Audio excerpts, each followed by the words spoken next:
Yo, what's up guys? My name's Triz. I'm from civicforums.com and today I am tackling valve spring removal. Okay, I bought some Crowder springs and retainers and I'm trying to get the stock ones out, and the problem I ran into is I had no idea how to do it. So I went out the shucks, you can see it right there. I had a $57 deposit and it's $6 a day to rent a valve spring compressor. Okay, so here's the trick. Let me tell you how to use this thing real quick. So basically this is the part right here, if you can see that sits on top of the retainer that holds the spring in. So I already got a couple of these out. So here's the spring and the retainer just sits right here on top of this.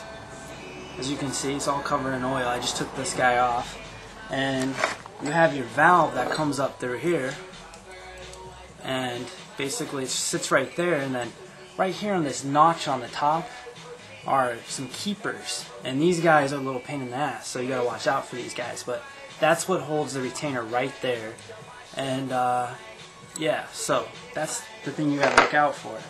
And these springs are really tough to compress. I mean, you know, you really can't do that. So you need to go pick this guy up. It's really cheap, I suggest it. So let me tell you how to use it real quick, alright? So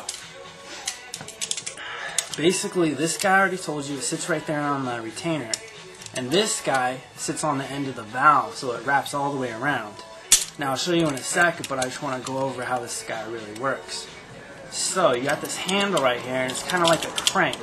And to move this guy out, you push this guy down, and you kind of just flick it open. It's kind of awkward, but you get it right here, and the only thing you really got to worry about once you get it out the box is this distance. You want it to be able to fit around the head of your engine. So right here is what I got. I already got the valve cover out, cams out. Basically it's all ready to go. You know, I'm stripping it down. It's still leaking oil everywhere. I'm trying to clean it up as we go. Looks good. So what you don't want to do is take it and try to go around like this, because the issue you're going to run into is you're going to hit it right here on the head, and it's not going to be able to compress the spring at all, even though you're cranking it down, and you'll probably run the risk of, you know, marring up the edge right here. So what you want to do is actually take this guy and flip it all the way around. Get this guy back open. So what you do right here, got a little paper towel.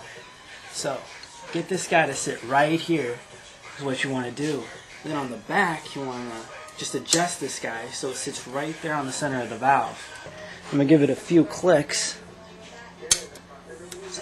Now it's sitting in position 2. The other side still isn't compressed, although you can tell there's tension because I'm sitting here with no hands and it's holding.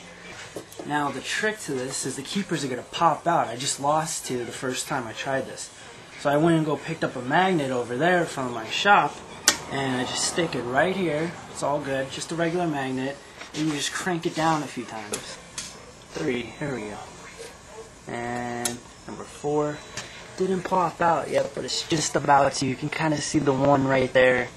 That's let me move the magnet real quick. You can see how the one on the side there just kind of popped out on the lower hand side. It didn't jump to the magnet yet though. Let's see if we can move this guy so you get a better view. So it's basically what it's looking like. Now one more click and it should pop out. And you can see it kind of just move a little bit. This guy's not going as smoothly, but you just move your magnet around. Click the one guy here, click the other guy. See it? Got 2 of these guys right here. It's kind of complicated. These are actually upside down, so it sits like this on top there in the retainer and holds it in there. So watch out for these guys. Put them in a little bag. Got a whole bunch of bags over here. Just let you see this.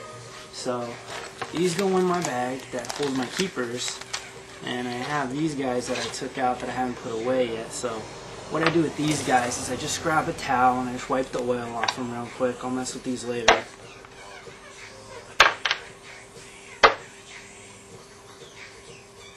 And put everything in a bag, label it so you don't mess it up. And the good thing about this engine that we're working on is there's no difference in the springs between the exhaust and the intake side.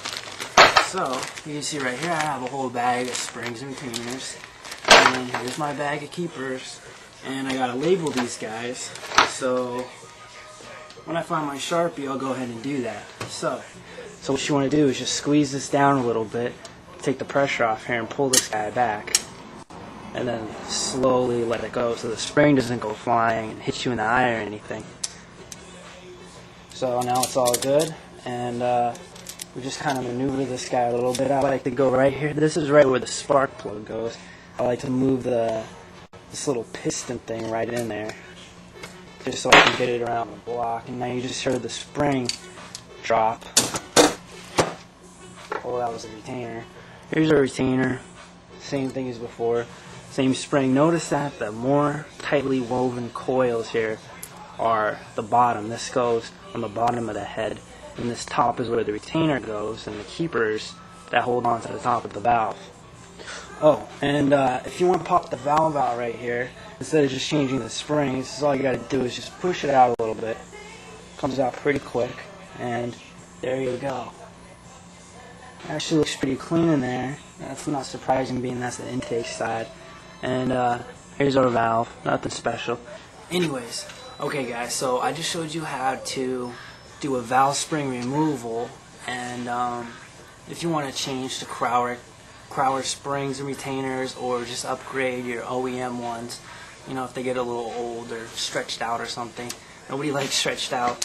So basically that's it. Just pick up a valve spring compressor tool at any of your auto shops, and hopefully you don't have to buy it. I've seen them as low as $10. They go up to $150, but you can find a shop that'll actually let you go ahead and rent one. You know, you just gotta put a deposit down. Mine was $56, $57, $6 a day.